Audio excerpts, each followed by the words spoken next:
fait beaucoup parler des conséquences du réchauffement climatique et on a proposé plusieurs idées.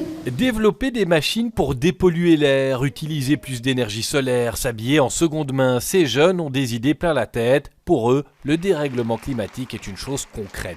Des fois, il y a des grandes inondations. Il y en a déjà eu en Belgique, il y en a partout dans le monde.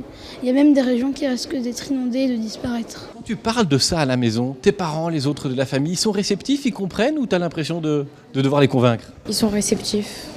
Ils se disent, parce que en Afrique, etc., il y a plein de dégâts sur la pollution, etc.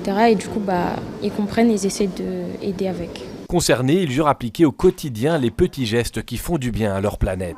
Il ne faut pas d'abord gaspiller la nourriture et l'eau potable. Prendre des bus en commun, ou des trains, métro, etc.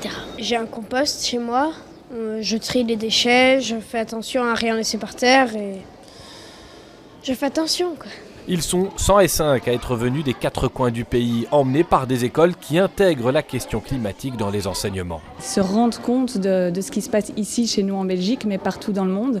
Et ça les touche. Et ils ont envie justement d'agir et que leur voix compte. C'est l'UNICEF qui les invite à s'exprimer. Le Fonds des Nations Unies pour l'enfance a bien compris cette préoccupation de la jeunesse. Un rapport il y a quelque temps nous a indiqué qu'il y a 43 millions d'enfants qui ont dû quitter leur maison il y a les 6 dernières années à cause des situations climatiques extrêmes comme les tempêtes, les inondations, les feux non contrôlés. Les jeunes, les enfants, c'est eux surtout qui seront confrontés à la crise climatique et c'est très important de les écouter. Ils sont très bien informés, ils sont très bien au courant, donc c'est important de les écouter en tout cas. Les propositions de ces enfants de 8 à 12 ans seront consignées et transmises à différents ministres, à eux de les défendre lors de la prochaine conférence internationale sur le climat, la COP28.